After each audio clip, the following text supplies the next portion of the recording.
Într-o zi m-a vizitat o pereche, mire și mireasă. Ei voiau să se cunune. L-am întrebat pe bărbat: ai mai fost căsătorit? Da, odată. Ce s-a întâmplat? Nu mi-a ieșit. Înțeleg că nu ți-a ieșit. De ce? A fost o nepotrivire de caractere. Nu ne potriveam. Ne-am căsătorit la o vârstă fragedă. Acum ai devenit mai bun? Da, desigur. El era american, iar mireasa lui rusoaică. Am întrebat-o: ai mai fost căsătorită? Aș putea să vă răspund, însă n-am putea vorbi între patru ochi? Cum adică între patru ochi? Intenționezi să te măriți. În căsnicie e nevoie de încredere reciprocă. Ea m-a privit șovăitor. Da, am fost căsătorită. De câte ori? Cu adevărat, doar odată. Ce vrei să spui prin cu adevărat? Păi, celelalte dăți nu le pun la socoteală. Am vrut să precizez ce avea în vedere. Am aflat că fata a fost căsătorită de 3 ori. Era mai tânără decât mirele.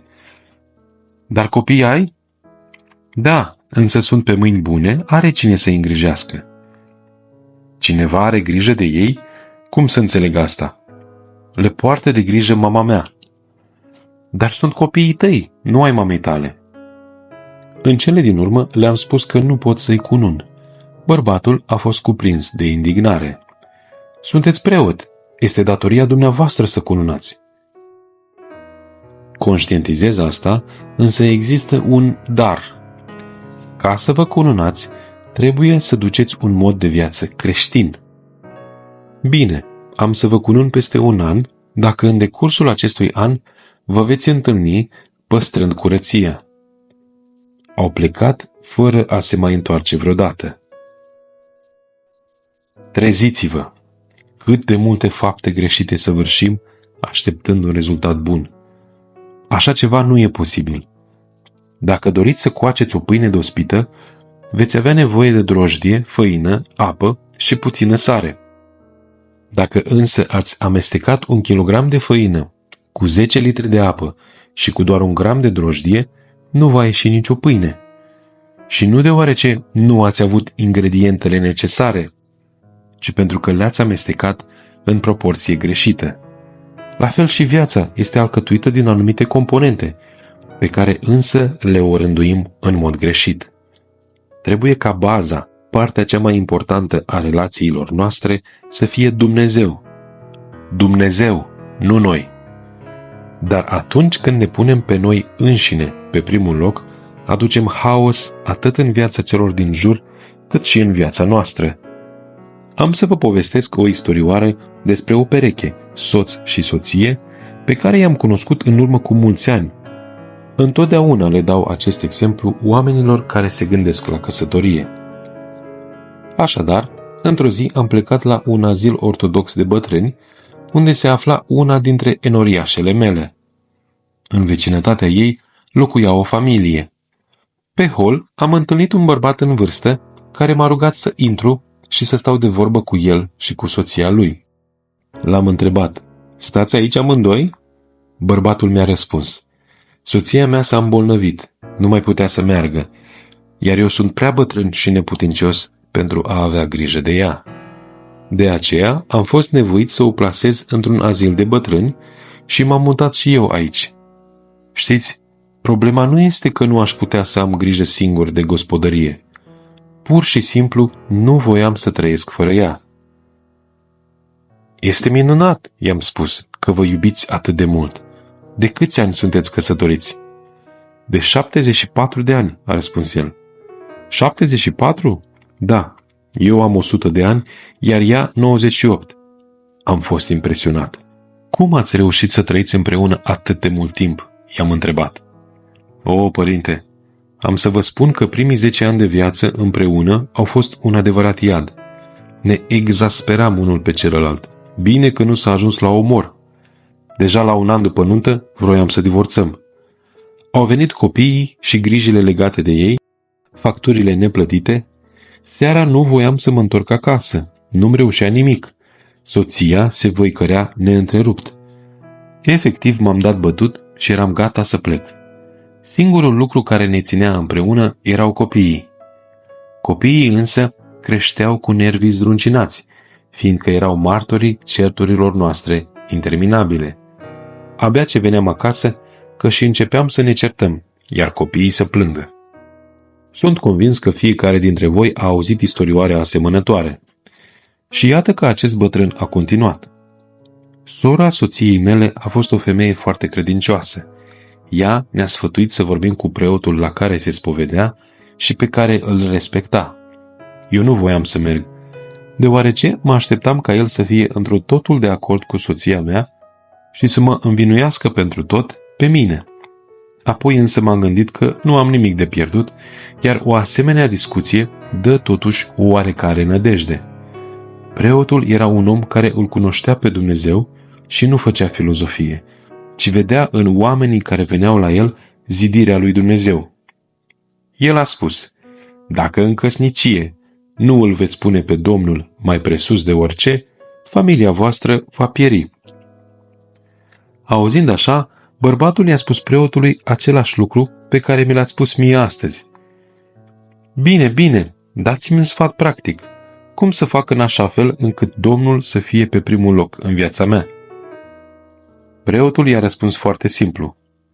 Singurul izvor al iubirii este Dumnezeu, iar între voi nu există iubire. Dacă ar exista, nu v-ați certa. Dar Dumnezeu, nu altceva, trebuie să fie pe primul loc.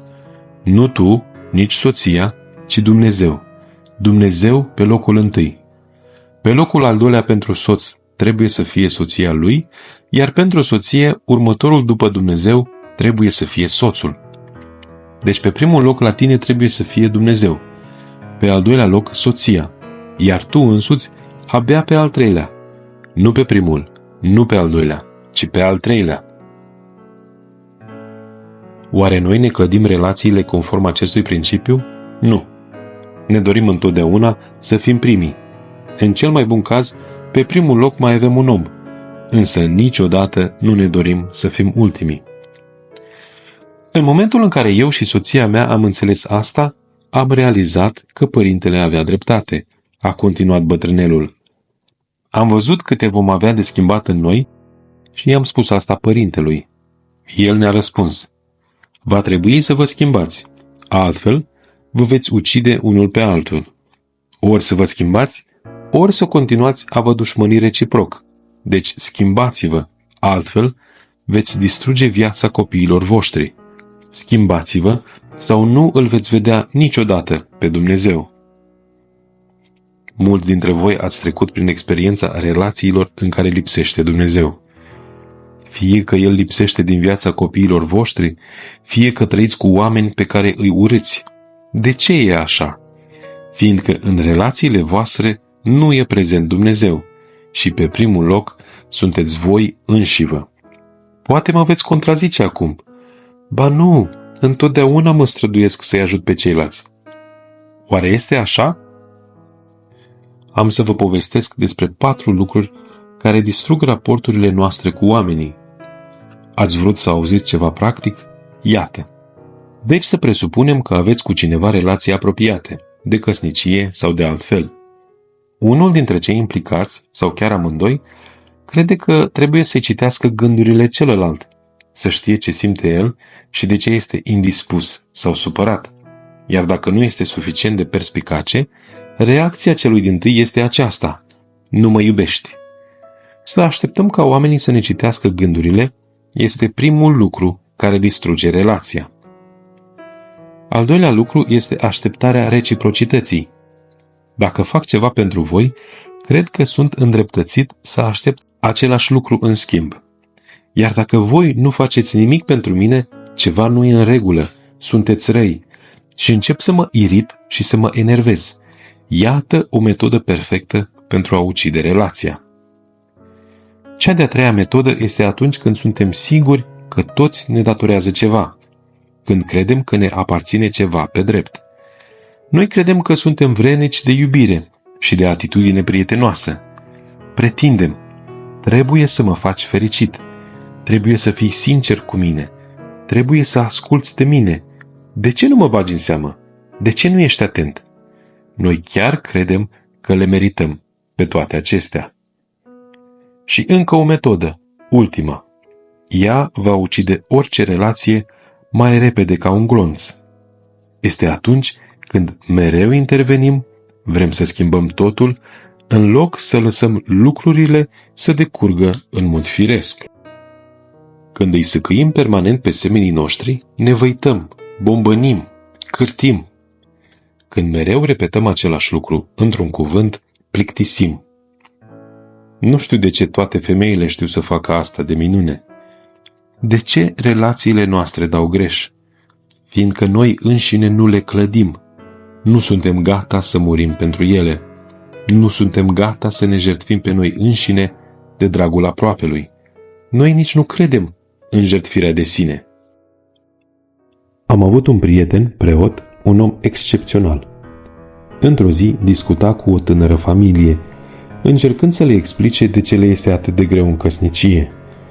Femeia îi spunea: eu pur și simplu vreau să mă simt bine, vreau să-mi fie bine în căsnicie, iar el o contrazicea: știți, dacă vă doriți tocmai asta, ar trebui să vă luați un câine, nu un soț. Căsătoria nu este pentru delectare și pentru a te simți bine. Căsătoria e necesară pentru a iubi. Iubirea pricinuiește durere, deoarece nu știm să iubim. Așteptăm să obținem ceva pentru noi înșine, iar neprimind, suferim. Dar a iubi înseamnă a dărui fără a aștepta să primești ceva în schimb.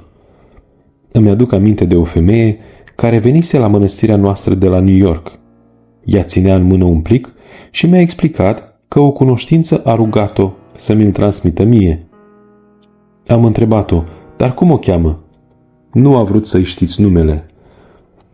Am deschis plicul în care se aflau niște bani pentru ajutorarea celor fără adăpost și i-am explicat: dacă mi-ați spune cum o cheamă, aș putea să mă rog pentru ea. Stați liniștit, Dumnezeu știe cum o cheamă. Poate că această donație este de la dumneavoastră și pe asta o știe Dumnezeu. Ea dăruia, așteptând răsplată numai de la Dumnezeu. Atunci de ce relațiile noastre dau greș? Deoarece oferim pentru a primi ceva în schimb. Pentru orice faptă bună punem condiții.